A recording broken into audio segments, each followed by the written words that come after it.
Hare Krishna. Om Jnana Timirandasya Jnananjana Salakya Chakshur Unmilitam Jena Tasmai Sri Gurave Namaha Sri Chaitanya Manobishtam Stapitam Jena Bhutale Swayam Rupa Kadamahyam Dadati Shwapadantikam Vandeham Sri Guru Sri Juta Padakamalam Sri Gurun Vaishnavam Cha Sri Rupam Sagrajatam Shahagana Ragunatam Vitam Tam Sajivam Sadvaitam Shavadutam Parijana Shaitam Krishna Chaitanya Devam Sri Radha Krishna Padan Sahagana Lalita Sri Visakanvitam Cha Hey Krishna Karuna Sindhu Dinabandhu Jagatpate Gopesha Gopika Kantha Radha Kantha Namostate Tapta Kanchana Gaurangi Radhe Vrindavaneshwari Vrishabhanu Sute Devi Pranamami Hari Priye Vancha kalpatarubhyascha kripa sindhubhya evacha patitanam panebhyo vaishnavebhyo namo namaha. Jai Sri Krishna Chaitanya Prabhu Nityananda Sri Advaita Gadadhara Shivasadi Gaura Bhakta Vrinda. Hare Krishna Krishna Krishna Hare Hare Hare Rama Rama Rama Hare Hare.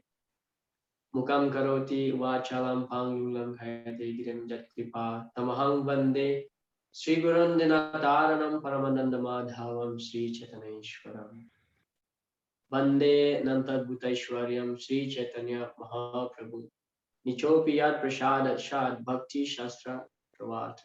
Hare Krishna. So that's a nice verse from the Sri Chaitanya Charitamrita.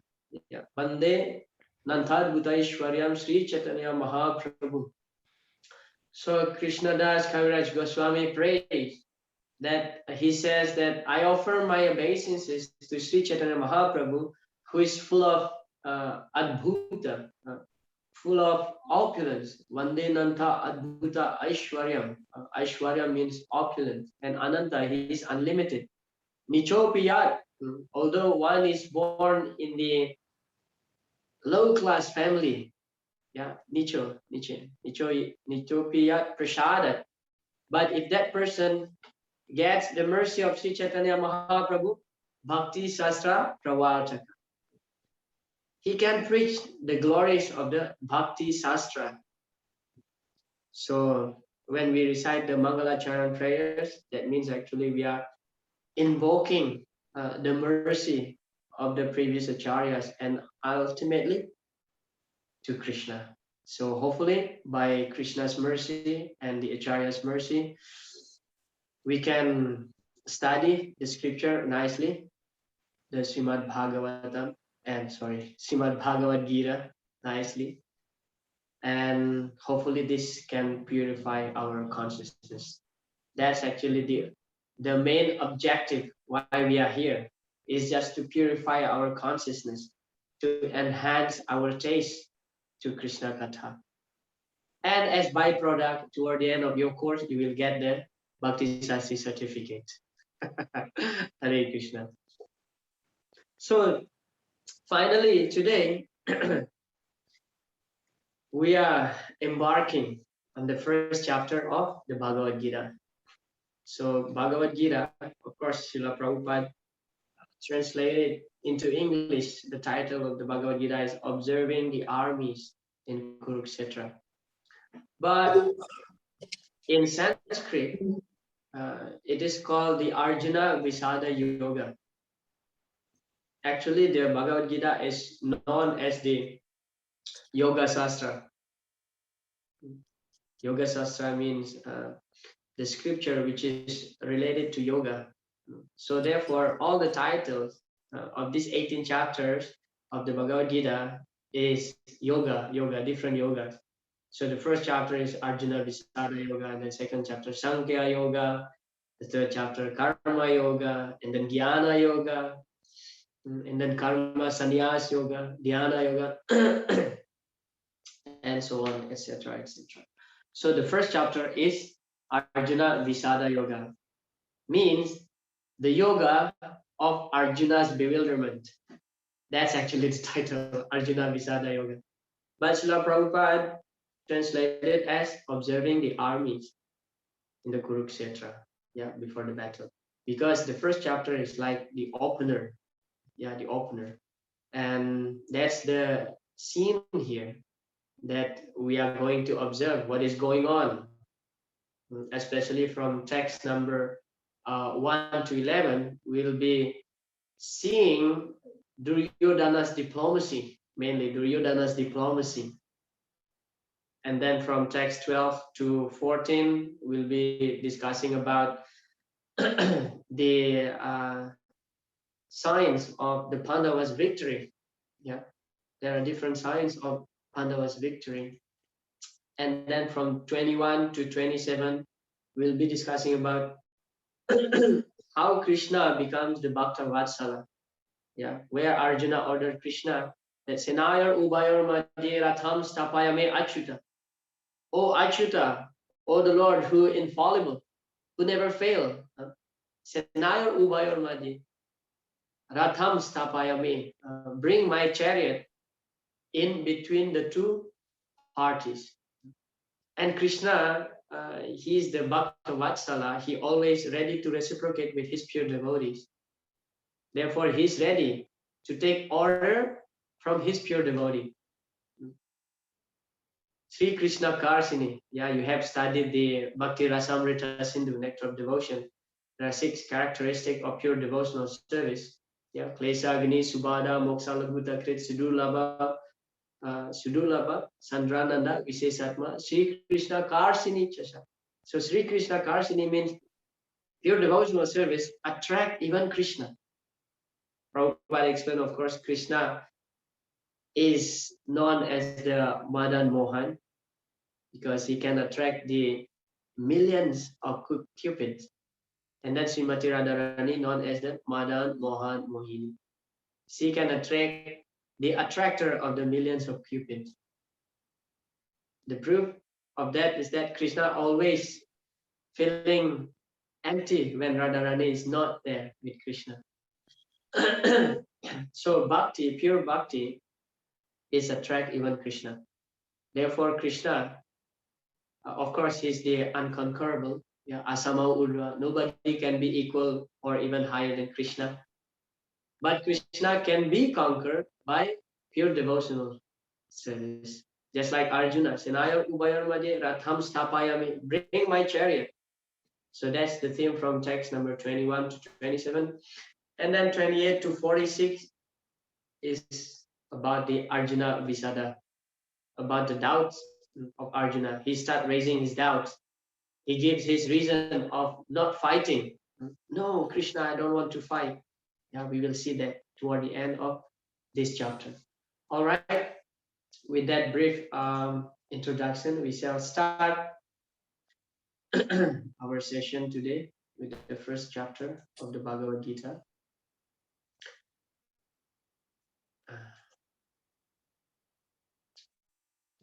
So we start with Srila Prabhupada's lecture in Vrindavan in 75. Yeah. Krishna personally comes to teach the science. Why did Krishna leave the Bhagavad Gita? Out of his compassion, so that after my disappearance, people will take advantage of this Bhagavad Gita as I instructed my dear friend Arjuna. They will also take advantage and become free from the clutches of death. This is the purpose of Bhagavad Gita. Yeah. So why Krishna left the Bhagavad Gita? Why Arjuna is in bewilderment? That should be our question. Why Arjuna is put into illusion by Krishna's Yogamaya potency? So there's a reason behind it. If Arjuna was all right, then there's no reason for Krishna to speak the Bhagavad Gita. Because Arjuna's bewilderment, Arjuna's so-called lamentation and attachment to his family members. He doesn't want to kill Bhishma, he doesn't want to kill his guru Dronacharya. Therefore, he was in such a great lamentation, illusion. When he surrendered to Krishna, Sisyaste aham sadimam tuam prapanam. Now I'm your disciple and a surrendered soul unto you. Please instruct me. Then Krishna imparted the Bhagavad Gita. Then why Krishna imparted the Bhagavad Gita to Arjuna? So we we get the we get the benefit of this conversation. This is the manifestation of Krishna's compassion to the living entities, as Srila Prabhupada mentioned in that lecture. So people can take advantage after Krishna disappeared, as Srila Prabhupada mentioned, because as we know that there are two types of service. One is Vani and one is Vapu. Vapu means the physical body, and that's actually limited. As far as this physical body presence, that much we can render service. But Vani Seva is actually eternal in nature. Just like Srila Prabhupada, even his physical body is no longer with us, but we can take advantage of his Vani, his instruction in the form of his purport, his books, his lectures, letters, yeah, so many conversation. And Krishna's words and Krishna himself are non-different because he is the absolute truth. Yeah, Satyam Param Dhimahi.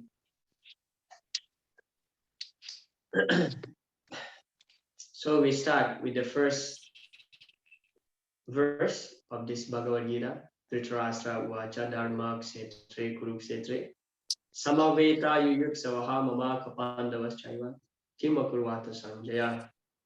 Translation.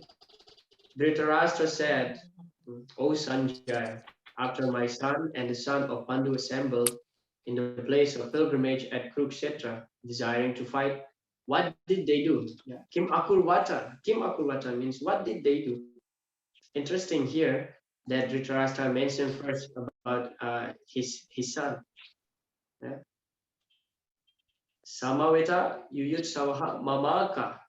Mamaka. Dhritarashtra mentioned here Mamaka, that means my son. And then he mentioned Pandavas Cha Iva, and also the Pandava. So there is a discrimination here in Dhritarashtra's heart. Yeah, actually he wanted to kick out the Pandava from the family heritage, because he wants only his sons would inherit the kingdom. Therefore, he used the word Mamaka in the first place. Mamaka, my, aham mameti. This is the, as Srila Prabhupada used to quote the verse from the Srimad Bhagavatam, the teaching of Rishabhadev. Pumsa Sriya Mai Tunibhava Metam Tayor Mito Hridaya Grantim Ahu Ato Grihak Setra Sutapta Vitaya Janasya Moho Yam Aham Mameti. So this is the Aham Mameti conception. Aham means I, Mameti means mine. First me, and then mine. My house, my husband, my wife, my car, my this, my that. This is the expansion of our attachment. And what is the cause? The bondage. What is the bondage? The greatest bondage is the attraction of sexual affair. Pumsa, striya, my tuni means sexual intercourse. Yeah. And then hridaya granti. Because of this attachment, the heart is being bound between man and woman. Ato grihak kshetra, and then he becomes attached to his griha, to his field, house. Griha kshetra, suta, to his sons.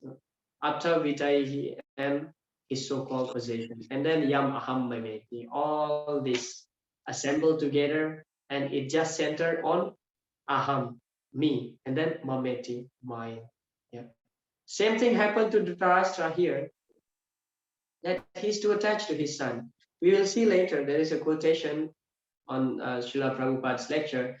Prabhupada said that actually Dhritarashtra knew that Krishna is God, but due to his attachment to his sons, especially to Duryodhana, he knows that what he is doing actually wrong, but he cannot somehow resist that thing and put him into trouble due to attachment.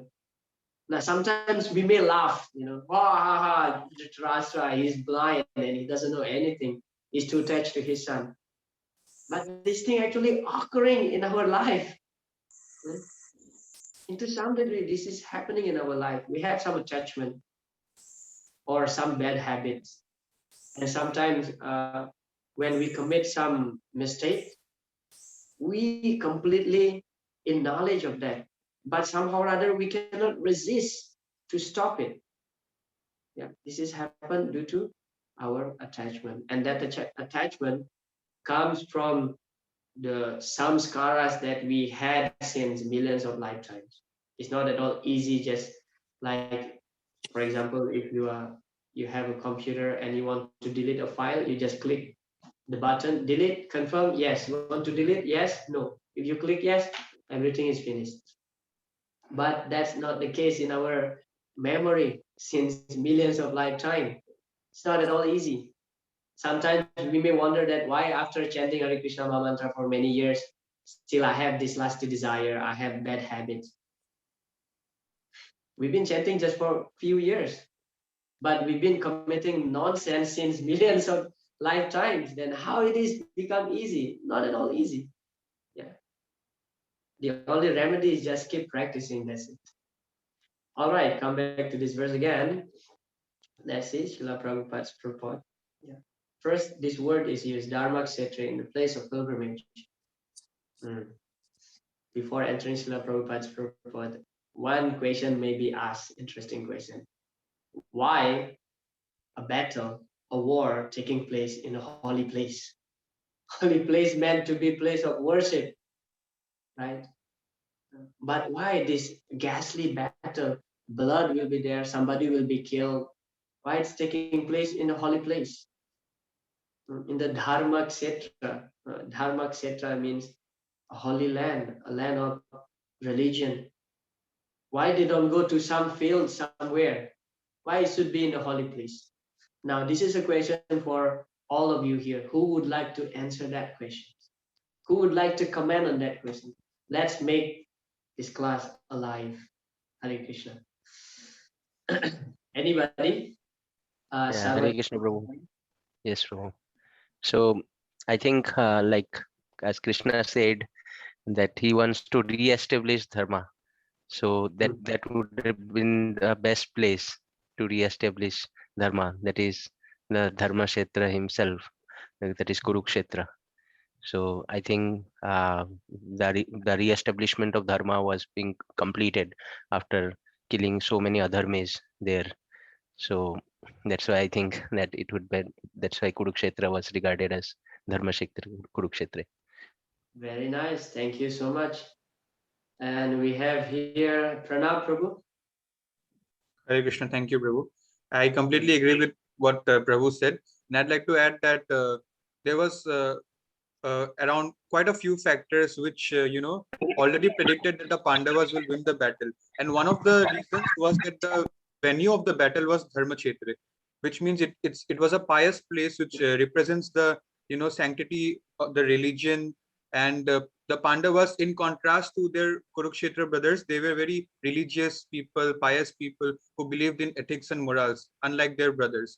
So that's why that venue was itself, they, got the vibes from the atmosphere that we need to stand for religion. And that's why it was known that they can win the battle at that same venue. All right. Thank you so much. Yeah, very nice. So, uh, generally, when we have some dispute, okay, when there are two people having a fight or quarrel, each of them will think that I'm correct, he's wrong. I'm correct, he's wrong. So in this case, even the Kura was thinking that we are correct, the Pandavas is wrong. So this place, a holy place, is chosen because now they want to prove. Because the holy place will actually favorable. Holy place is favorable for those who are virtuous. Absolutely, there is no doubt about that.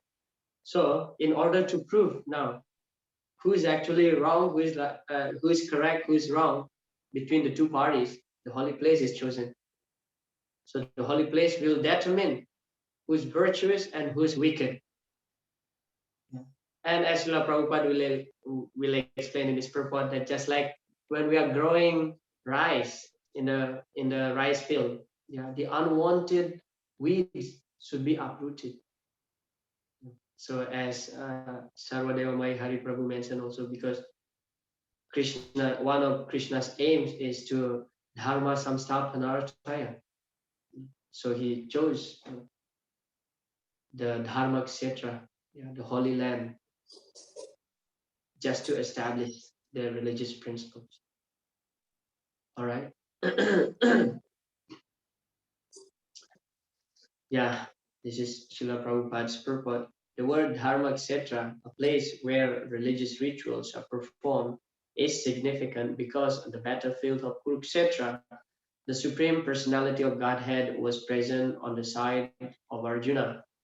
Dhritarashtra, the father of the Kurus, was highly doubtful about the possibility of his son's ultimate victory.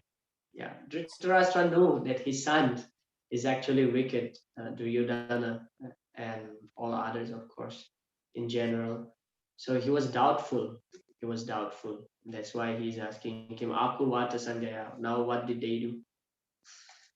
Okay, so this is the analogy, just like growing the paddy, rice. So the unwanted weeds should be uprooted. And then Mamaka, my party sons, this point is already touched. Yeah. Prabhupada explained both the Pandavas and the sons of Dhritarashtra belong to the same family, but Dhritarashtra's mind is disclosed herein. He deliberately claimed only his sons as Kurus, and he separated the sons of Pandu from the family heritage. Mamaka. Here it is the lecture that I was talking about. Although Dhritarashtra knew that Krishna was the supreme personality of Godhead, so Dhritarashtra said that I know that what I'm planning, that is not good. I know Krishna, the supreme personality of Godhead, and he has requested me, but I tell you frankly, I cannot. See, Dhritarashtra was born blind, physically blind, so also his heart also blind. His heart also blind. Although he says here, as Prabhupada explained, that he knew that Krishna is God, Vasudeva is God. Even Sakuni knew that Vasudeva is God. Yeah, in the history of Mahabharata, we find that before the battle, so both Arjuna and Duryodhana approached Krishna for help. And then Krishna gave two choices. You know, the first choice is only Krishna, and he will not raise any weapon. He will not fight. He just become the chariot. And then the second option is that his entire military, his entire army, full of weapons. So these are the two choices. And then Krishna told both of them, you come back, you guys come back tomorrow, and whoever I see first, he will pick first. Then we know, of course, Duryodhana came first, but because he's so puffed up, he sat next to Krishna's head while Krishna was sleeping. And Arjuna, being devotee, although he came later, so Arjuna sat next to Krishna's lotus feet. So when Krishna woke up, he opened his eyes. Immediately he saw Arjuna. Yeah, straight seeing Arjuna. And Krishna said, oh, my dear friend Arjuna, you came here so early. And Duryodhana was next to Krishna, says that, no, I came first. But Krishna said, no, but I saw Arjuna first. So Arjuna, you go ahead first with your choice. And Arjuna, of course, says that, oh, I just take you, be my chariot. And Duryodhana, he said, oh, okay, brother, if that's what you want, what can I say? I take Krishna's army along with the weapons, the entourage, the elephant, the horses, the chariots. And then when Sakuni asked Duryodhana, so which one did you choose? And Duryodhana said, oh, this foolish Arjuna, he just chose Krishna without weapon and he will not fight. And Sakuni was so upset with that. He was so angry with Duryodhana. He was so foolish, so stupid. You should choose Krishna actually. So Sakuni knew that Krishna is God. Yeah. Anyway, that one nice pastime. So both Sakuni and Dhritarashtra know that Arjuna is God. Sorry, Krishna is God. Yeah, even um, Krishna, when he came as the ambassador, just asking for the 5 villages for the Pandavas, when Krishna arrived in Hastinapur, Duryodhana immediately ordered his army to catch Krishna. And in that court in Hastinapur, actually Lord Krishna manifested his universal form, but not the full universal form that later we will see in the 11th chapter. It's just a partial universal form. Yeah. Just to open up Duryodhana's eyes that he's God. Even after seeing this universal form, Duryodhana still he didn't believe that this person is God. That's how a person is when his eyes is covered by Maya. Yeah. And then Srila Prabhupada also explained how Sanjaya got the ability to see from far what is going on in the battle while he remained in Hastinapur. Yeah. Prabhupada explained Sanjaya was a student of Vyas, and therefore, by the mercy of Vyas, Sanjaya was able to envision the battlefield of Kurukshetra even while he was in the room of Dhritarashtra. So actually, in the history of Mahabharata, Vyas came actually to Dhritarashtra, and Vyas that is ready to give this power to Dhritarashtra that he can see from far what is going on in battlefield of Kurukshetra. But Dhritarashtra rejected it because he knew that his son going to be killed. In the beginning, he already had this doubt that his son will be killed because his sons are wicked, yeah, not virtuous like the Pandavas. So he was not ready to see that ghastly scene. Therefore, he said that no, you give to my assistant Sanjaya, and Sanjaya is actually the student disciple of Vyas. So Sanjaya will tell me something because he's not ready to see directly his sons are killed in the battlefield of Kurukshetra. So he requested Vyas to give that ability to Sanjaya, and Sanjaya just narrate what is going on. Even simply by hearing that, just like if we have some attachment to our family members, if we hear that somebody die in our family members, just hear it, we feel sad. And what to speak of Dhritarashtra now? All this seeing how, especially Bhima, tear off the chest of Dursasan, this and that, because Bhima took a vow that during the gambling match, so he took a vow that he will break Duryodhana's thigh, he will tear off the chest of Dursasan and drink the blood of Dursasan and wash Draupadi's hair with his blood, and then he take a vow in general that he gonna kill all the Kauravas. So when Bhima uttered that vows, everybody was trembling, shaking. Yeah, so Dhritarashtra was not ready to see that scene. That's why he requested Vyasadeva to give that ability to Sanjaya.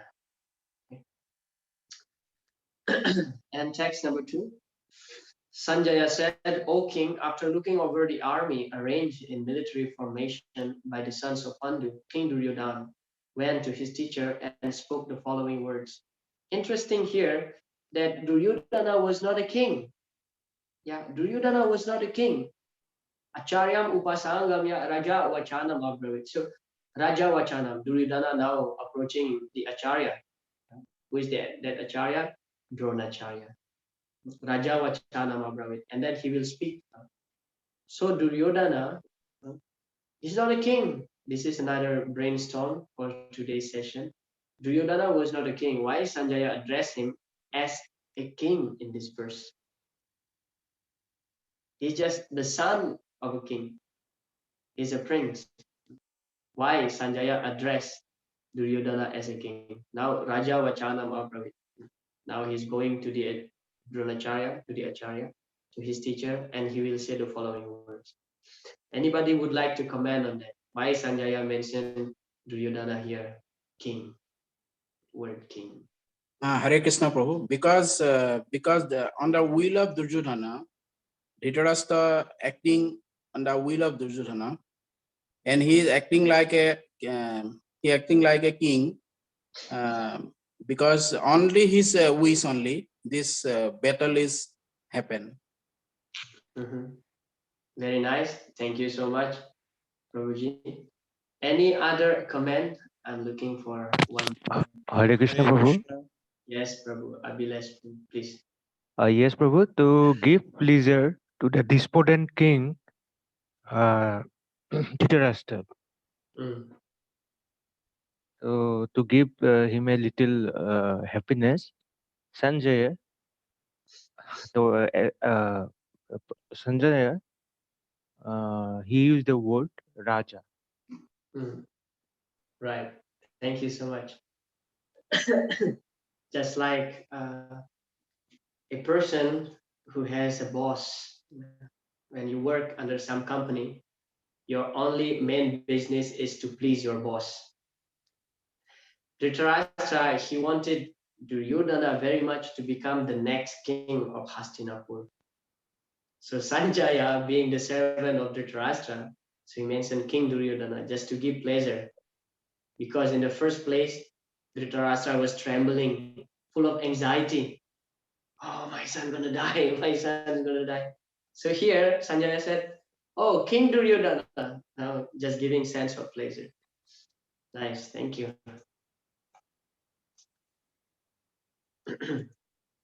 Text number 3.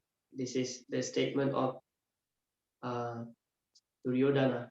So yesterday, we analyzed that there are 4 speakers in the Bhagavad Gita: Krishna, Arjuna, Sanjaya, and Dhritarashtra. But in this verse, Duryodhana is speaking to his teacher. Why we don't count Duryodhana? Why we don't count Duryodhana? So poor Duryodhana. No, the reason is that in any scripture like the Srimad Bhagavatam, whenever the statement Mr. A Uvacha, for example, that means he's speaking. Vishnurata Uvacha means Vishnurata is speaking. Although while I'm speaking, I may narrate a story. Let's say, like, for example, Manish Prabhu said like this tomorrow. But Manish Prabhu is inside the story. I'm just quoting what he said. Okay, I'm just quoting what he said. So in the full picture, I'm the one who speaks. So in this case, also like that, Duryodhana is saying something, but who's speaking? Sanjaya is speaking. Therefore, this verse is counted as the words of Sanjaya, because in the second verse we find Sanjaya Uvacha. Okay, so that's like general description in any scripture like Bhagavatam or Bhagavad Gita. Those who say whenever it is mentioned Uvacha, Sukha Uvacha or Sutta Uvacha, like this. So their words are counted.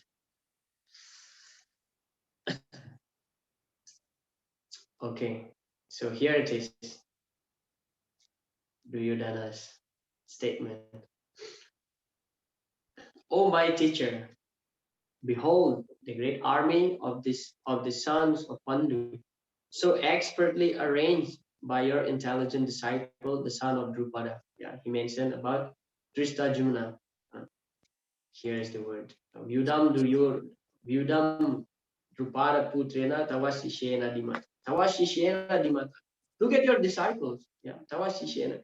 Actually, Duryodhana here, he's being sarcastic. Look at your student. Your student is in another party, and he's the one who is arranging this military formation for the Pandava. Why is actually Duryodhana? He wanted to point out Drona's fault. Why he trained Drishtadyumna when he was young. Now he's in the opposite party, ready to kill us. He's pointing out his mistake. Of course, we know the story from Mahabharata that actually between Drona and Drupada.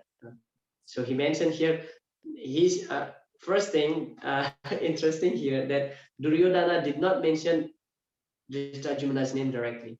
He mentioned Drupada Putrena, the son of Drupada, just to invoke his anger actually.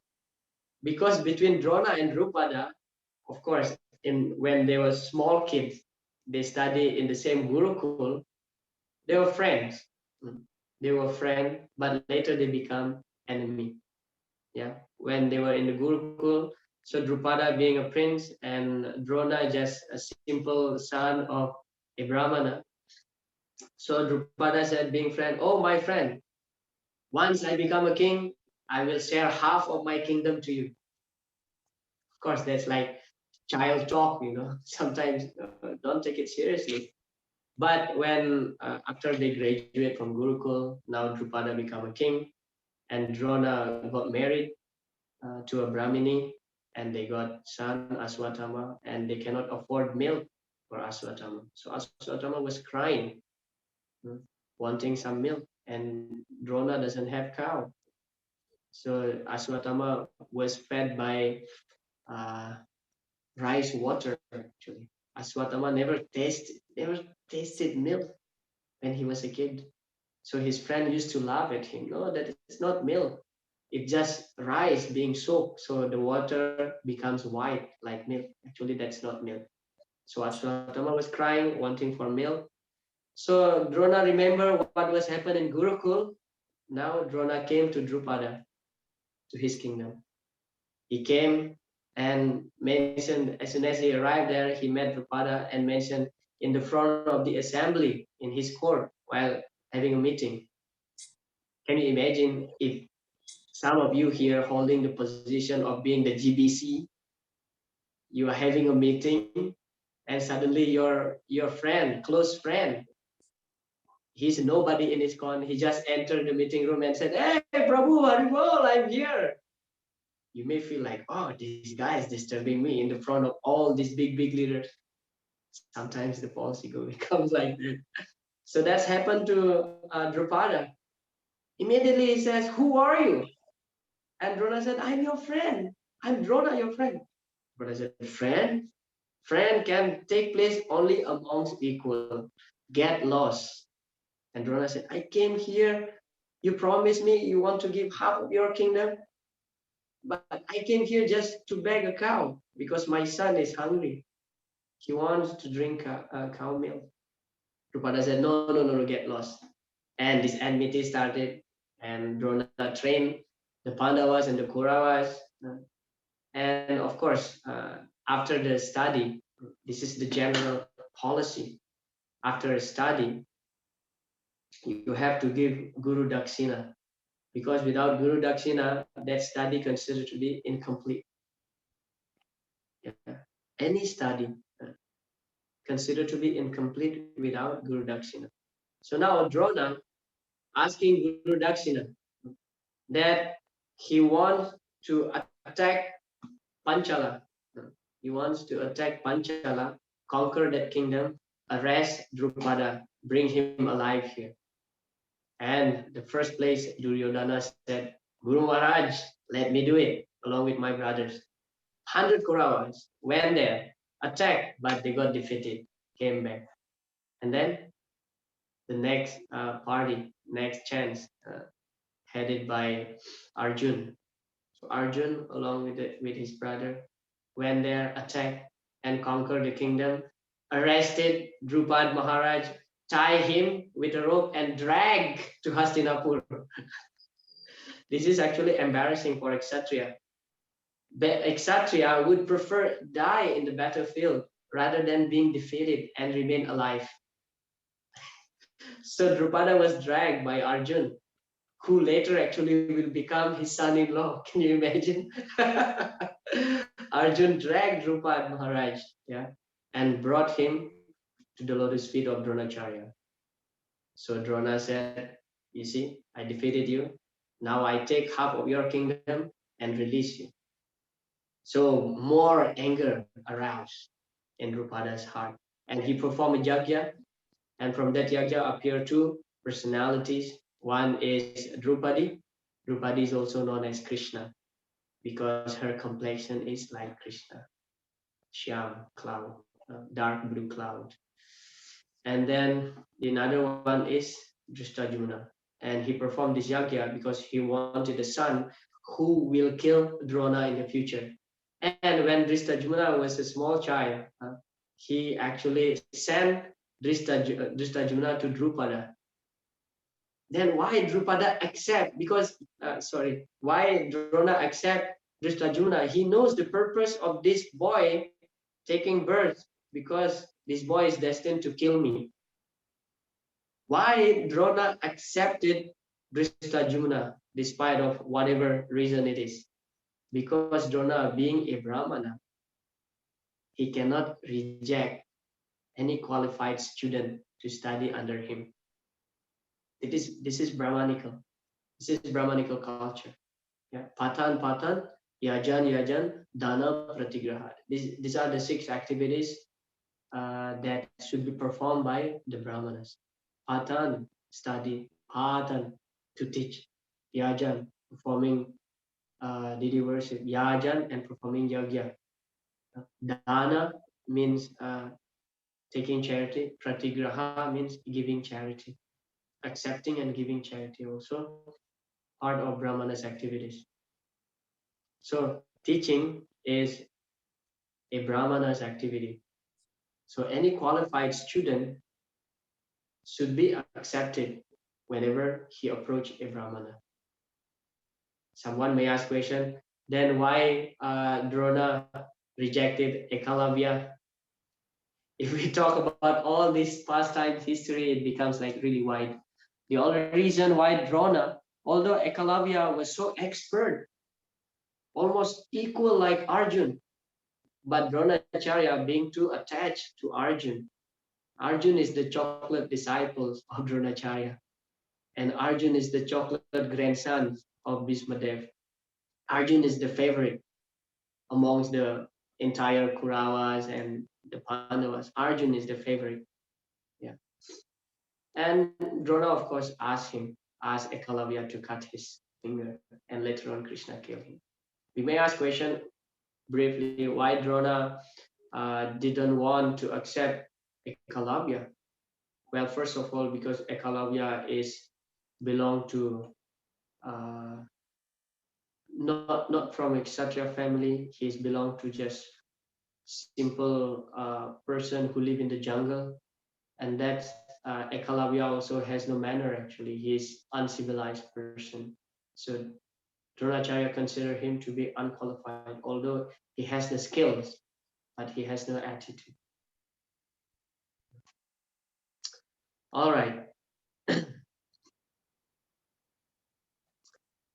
Yudam Drupada Putena Tawasishena Dimata. This is Prabhupada's lecture. Prabhupada says, he has learned the military science from you just to kill you. Dimata Tawasishena. Your disciple, he has arranged. This is the pointing out so that he may be angry. This rascal has learned from me and he wants to kill me. So here we start seeing how Duryodhana, being a diplomatic person, he talks in such a way, first of all, just to enrage Dronacharya, because Drona, Bhisma, and Kripacharya, actually they don't really want this battle happen. They don't want, but it is not possible to fight without anger. Even when Arjuna was face to face to Karna, Arjuna actually following the rules. So the rule is that when somebody between two chariots, between two Maharathis, fight together, and if one Maharathi fall from the chariot, so this person who is in the chariot cannot kill him, or he can come down and kill and fight on the ground. So that's considered to be equal in the equal level. But when Karna's chariot was stuck, so Karna got down and tried to lift his chariot. So Arjuna at that time was being enraged by Krishna to kill him, and Krishna reminded Arjuna everything about how Karna insulted his wife. So it's not possible to fight without anger. So Duryodhana here tried to invoke Drona's anger, by seeing this, and actually he's pointing out Drona's mistake indirectly.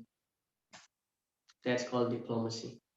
Text 4 to 6. The scene is that Duryodhana was listing the heroes in the opposite party.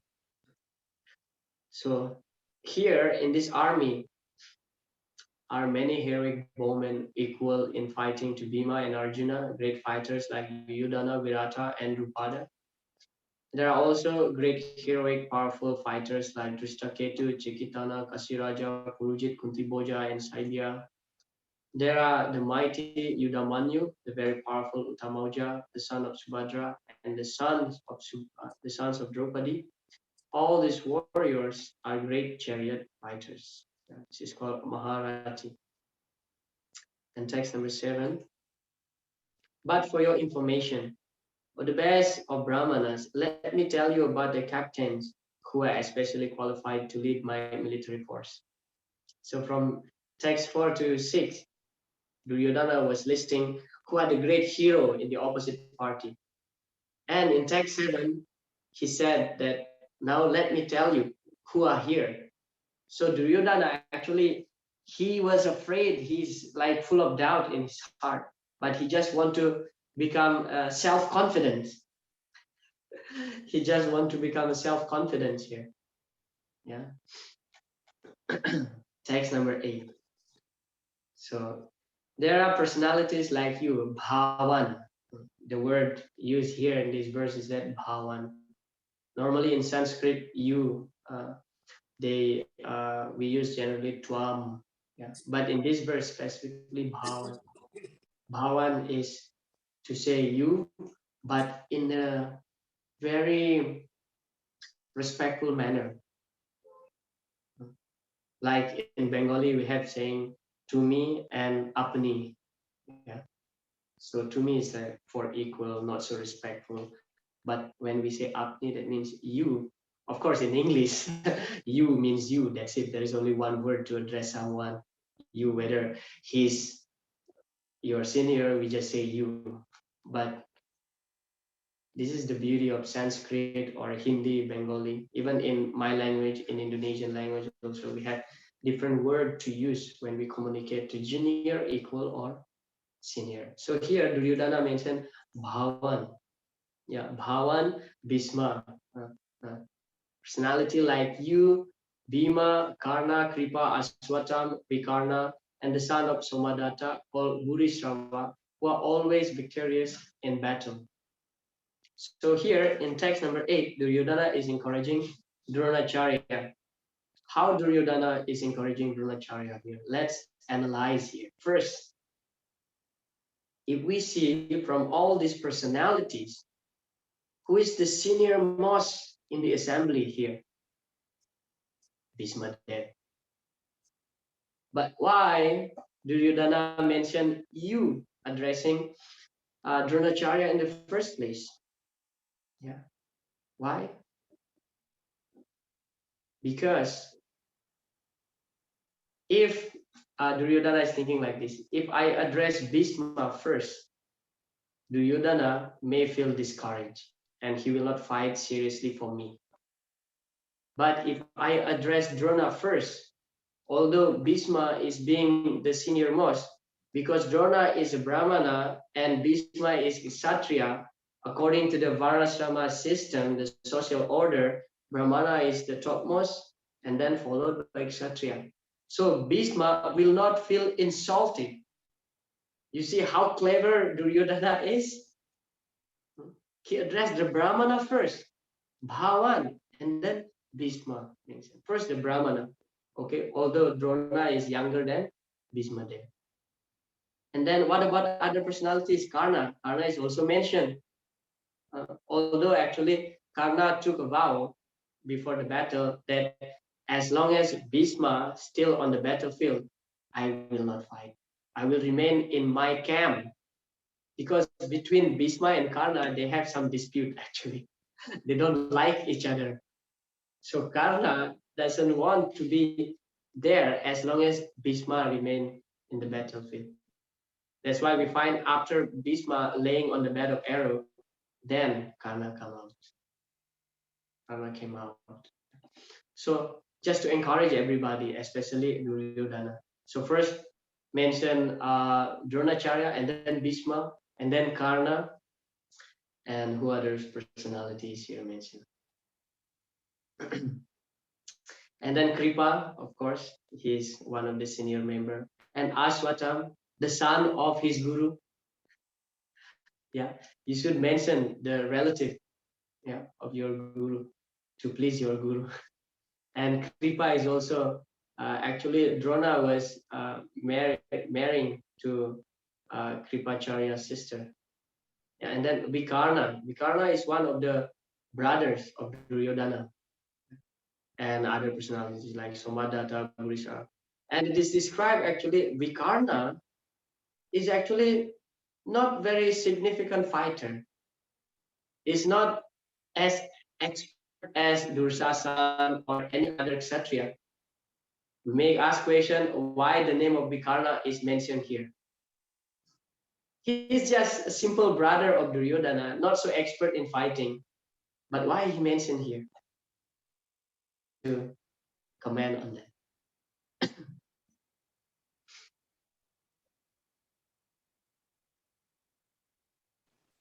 Yeah, I'm not sure, Prabhu, but I heard that, yes, Yeah, please. but I heard that he was a good bowman. Uh, so during that at the time of Mahabharata, he was also one of the means very favorite student of Drona. Means he was a good archer that I have heard.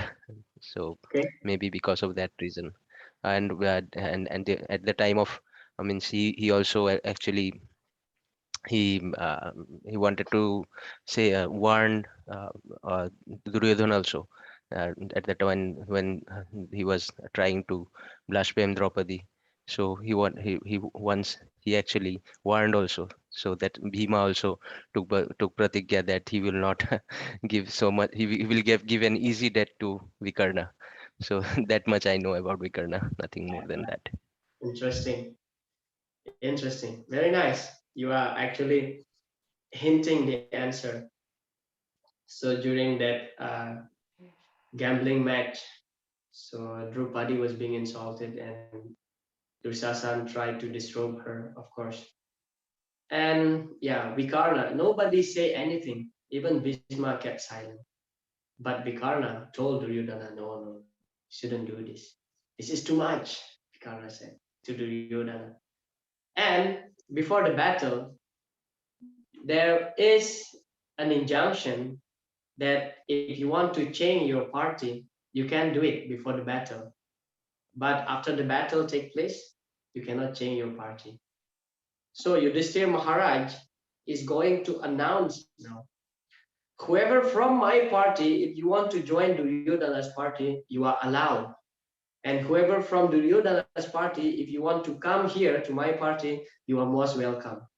So Duryodhana, he's afraid because he know that Vikarna is actually a good boy, a good man.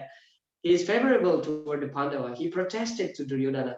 So Duryodhana is afraid that he's losing one person to move to another party. To move to another party. That's why his name is mentioned. So Vikarna will feel, oh, actually Duryodhana value me so much. I should remain here. I should remain here. but sorry. But when Yudhishthira Maharaj announced that, actually one of his brothers, Yuyutsu, changed his party. Yuyutsu came to Yudhishthira Maharaja's party, and Duryodhana was so upset with that. Yeah. So Vikarna, now he felt, okay, my brother really need me to be here. Yes, I'll fight for him. So you see how clever Duryodhana is in such a kind of situation. And in text number 9, there are so many other heroes who are prepared to lay down their lives for my sake. All of them are well equipped with different kinds of weapons and are experienced in military science.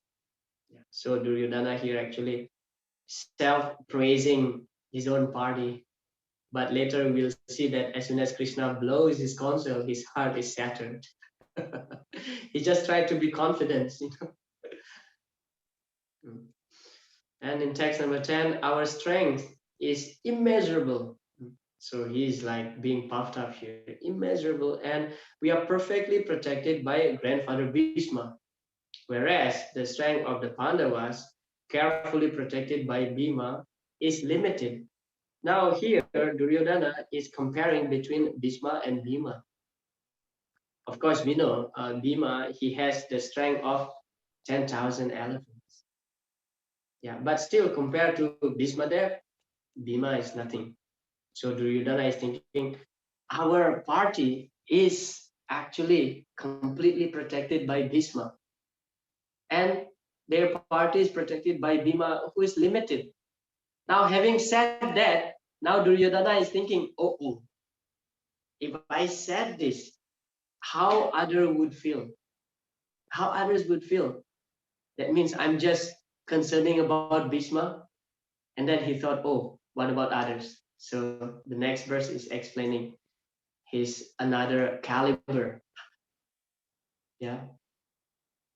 So first of all, this text 10 to 11, Duryodhana solved the problem of encouraging Dronacharya without insulting Bhishma and others by saying Balam Bhishma Viraksitam in the previous verse, text number 10.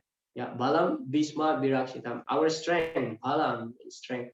Bhishma Rakshi. We are protected by Bhishma. Yeah, we are perfectly protected by grandfather Bhishma. And in this verse, text number 11, he said, all of you must now give full support to grandfather Bhishma as you stand at your respective strategic points of entrance into the phalanx of the army. So now, in text number 10, Duryodhana said, we are completely dependent on Bhishma's strength.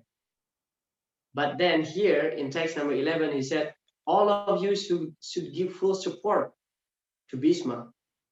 Why? Because he wants to encourage others also. By saying this, all of you should give support. In other words, he's saying that Bhishma, although he's strong, but he's old. He needs protection from you.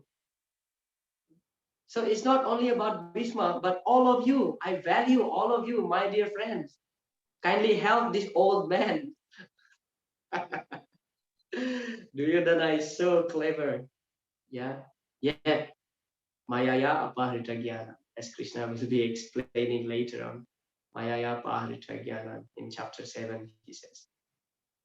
His intelligence is stolen by Maya. He's not using his intelligence in Krishna's service.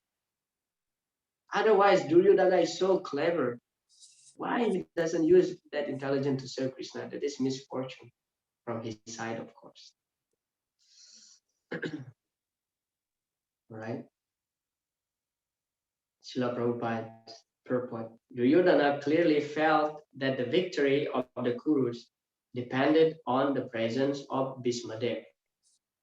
He was confident of the full support of Bhishmadev and Dronacharya in the battle because he well knew that they did not even speak a word when Arjuna's wife Draupadi, in her helpless condition, had appealed to them for justice while she was being forced to appear naked in the presence of all the great generals in the assembly. So Duryodhana was very confident that Bhishma, Drona, Kripa, and others would support me, because the proof is that during that incident, they don't speak even a word. Now, this we may ask question: Bhishma is one of the Mahajans. Swayambhu, Narada, Sambhu, Kumara, Kapilo, Muni, Prahlado, Janako, Bhishma, Balir, Vaya, Sakirvayam. So Bhishma's name is mentioned there. He's one of the Mahajans. Why he's blind? Why he's not saying even a word? What kind of Mahajan is Bhishma? And he remained in the wrong party. He is fighting with Krishna. What is this? We may ask that question, right? First of all, we come back to the first principle that Bhishma was taking a vow. So when his father, Santanu, would like to get married again, after Ganga Devi left, would like to marry again. And Satyavati was not agreeing in the first place to marry Santanu, because she said, you already have a son. Then what is the use of me getting married with the king? My sons will be the slave of your son, because your son will be the next king. And when Bhishma heard this, Bhishma said that, oh, actually his name was Devarata in the beginning. He got the name this Bhishma because of his vow. He said that, don't worry, I will not get married and I will not occupy this throne being a king. And I take a vow that whoever sit on this throne in this Hastinapura, I shall protect the king of Hastinapura till the end of my life. That was the vow of Bhishma. And all the demigods shower flowers from the sky and, playing musical instruments, saying sadhu, sadhu, sadhu. That means great, great. Nobody has taken a vow of, not married. It's tough. It's tough, of being celibate. Naistiki brahmacharya is so tough. So Bhishma, first of all, being Kshatriya, he doesn't want to break his vow. Yeah. So he stick with that policy, with his vow that whoever sit on the throne, he will protect. That means he will protect Hastinapur from anything, including Krishna. Yeah. Second reason, that's first, because of his vow. Second reason is, we know the principle that Bisayura Anakaile Dusta Hayaman, Mano Dusta Hoile, Nahe Krishna Rasmara. So when we eat food prepared by the Bisai, by the materialistic people, Dusta Hayaman, our mind will become crooked. Mana Dusta Hoile, Nahe Krishna Rasmara. When the mind is contaminated, we cannot think about Krishna. So the reason why Bhishma didn't speak a word, because his entire life he was fed by Duryodhana, who was a crooked-minded person. So he got contaminated. His blood got contaminated. That's why he speaks to Yudhishthira Maharaj at the after the battle finished. He's able to speak about the Dharma Shastra. Yeah, he speaks about Rajaniti. He speaks about Sri Dharma, that we found in the Bhagavatam and Mahabharata in general. He speaks about Dharma Shastra in general. Yeah, after all this contaminated blood came out, when that blood's still there, so he's contaminated. That's why he cannot say even a word. That's second. And the third one, of course, as all of you have studied in the Nectar of Devotion, Bhakti Rasamrita Sindhu, Srila Rupa Goswami explained that there are 5 primary rasas and 7 secondary rasas. And one of those 7 secondary rasas is Virya Ras, means fighting mood. So between Bhishma and Krishna, internally they are in love, devotee and the Lord. That is how they reciprocate. But from outside, sometimes Krishna wants to fight. Sometimes Krishna wants to fight. Why the incident of Chaturkumara cursing Jai and Vijay occurred? After this dispute, actually Lord Narayan came out from Vaikuntha and explained that actually this is my own desire, my own arrangement. Because sometimes I want to play, I want to fight. But here in Vaikuntha, there's no enemy. And if I go to the material world directly, there's nobody can compete with me. Therefore, Jai and Vijay, who is my gatekeeper, who is very powerful, should come down and play pastime with me. So similarly, Bhismadev's position is like that. He's in the opposite party just to please Krishna in his Virya Ras, in the fighting spirit. It is described by Srila Vishwanath Chakravarti Thakur that when Bhishma pierced Lord Krishna's chest with his arrows and Lord Krishna is bleeding, what happened to Krishna? Krishna feels in love. Just like an elephant being thrown by petals of rose, that's how Krishna feels when the arrows of Bhismadev piercing Krishna's chest and was bleeding. And then Prabhupada in the lecture commented on this incident. Prabhupada says, just like lover and beloved, then when they have some kissing. Okay, may sounds gross, but I'm just quoting from Prabhupada's lecture. When they have some kissing, sometimes they bite each other, and from that biting, blood may come out. But from this biting, they don't feel suffering, yet they feel so much bliss. So similarly, when Bhishma pierced Lord Krishna's chest with his arrows and was bleeding, actually Bhishma and Krishna, they are in love internally. Yeah. So that's the reason why Bhishma remained in the opposite party. And we cannot blame that, oh, why Bhishma? What kind of Mahajan he is? Is he ignorant? No, he's not ignorant. Yeah, we have to understand that clearly. All right. And I would like to close our today's session with Srila Prabhupada's statement on his lecture. Prabhupada says, somebody was criticizing me that Swamiji, you are introducing this Hare Krishna movement. People are becoming a coward. They simply chant Hare Krishna. So I replied that you will see the power of Hare Krishna movement in the course of time. He required because there were two battles in India, the battle between Ravana and Ram. Yeah, Ravana, the battle of Ramayana, and another battle was the battle of Kurukshetra. And in these two battles, the hero was Vaishnava and Vishnu. In the Rama Ravana battle, Lord Ramchandra was there and his devotee Hanuman, Bajrangaji. Similarly, in the battlefield of Kurukshetra, Krishna was there and his devotee Arjuna was there. So Vaishnava, they do not simply chant Hare Krishna. If there is need, they can fight under the guidance of Vishnu and become victorious. So our movement, okay, our primary activities may be like devotional service, chanting Hare Krishna. But when there is a need, as Srila Prabhupada mentioned here, but when there is a need to fight, so we must fight. Yeah, we must fight.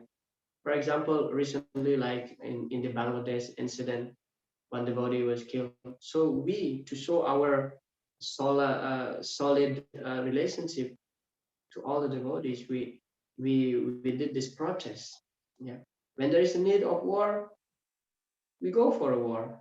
Yeah, for example, also like in the 1980s when our ISKCON Mayapur was being attacked by some dacoits. So devotees fighting. Yeah, His Holiness Bhakti Raghava Swami lost one of his legs because of fighting dacoits who tried to steal the deities. Yeah. So when there is need of fighting, we must fight. Yeah. But we should not fight whimsically. Yeah. For defense, we should fight. Of course, there are 6 types of aggression, 6 types of aggression that actually will be commented by Srila Prabhupada later on in one of his purport to the Bhagavad Gita. And if we kill these 6 types of aggressors, we will not incur any sin and we should not be punished actually. The one is one who burned somebody's house. Second, one who steals somebody's land, occupy somebody's land. Third, one who kidnaps someone's wife, plunder somebody's riches. the fifth one who attacked, and the last one is that one who is poison giver. So if we kill, according to Shastra, Prabhupada mentioned, if we kill these 6 type of people, we will not get any sinful reaction, because that's for defensive mood. We are defending ourselves. Okay, it is not that Avasharak Shibe Krishna will protect me. It doesn't mean that, okay, Prabhupada used to mention in his lecture, if a tiger comes and you embrace the tiger, no, this is foolishness. So we have to use our instinct also to defend, and we should not fight whimsically. We'll talk about fighting in Monday, our next class, that when fighting is authorized and when fighting is sin. Okay, I'll stop up to this point. We have seen, we have observed what is the situation now in the battlefield of Kurukshetra, how clever Duryodhana is. He's such a diplomatic person. Yeah. And then next week we will discuss about the signs of Pandava's victory, and then how Krishna reciprocates. And finally, Arjuna will give his reasons of not fighting. Yeah. Okay, we have 3 minutes. Whether any questions or comments before I stop? Hare Krishna, the rejection of Ekalavya by Dronacharya. Please explain, Prabhu. I could not follow that point. Say again. The rejection of Ekalavya by the Dronacharya. I could not follow that point, actually. Please explain. Anybody can repeat that question? The rejection of Ekalavya by the Dronacharya. The Yes, rejection of Ekalavya. Okay. The rejection of Dronacharya of Ekalavya. Yeah. Okay, the reason why Dronacharya rejected Ekalavya, although Ekalavya is very skillful person. Yeah, I'm sorry, I have some problem maybe with my hearing. He's very skilled. Thank you very much for your question, Prabhu. Yeah, as I mentioned earlier, that Ekalavya was a very skillful person. Yeah, and as I mentioned, the duty of a Brahmana is to teach, and whoever qualified approach him, he should teach. Just like Drishtajumna, he is a qualified Kshatriya, the son of Drupada, son of a king. But in the case of Ekalavya, Dronacharya rejected him because Ekalavya is uncivilized. He has no manner because he was born in the forest and he's uncivilized person. Although he's very skillful, his skill was almost equal to Arjuna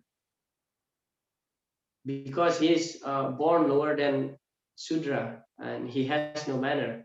So those days actually Kshatriya training is given only to the Kshatriya.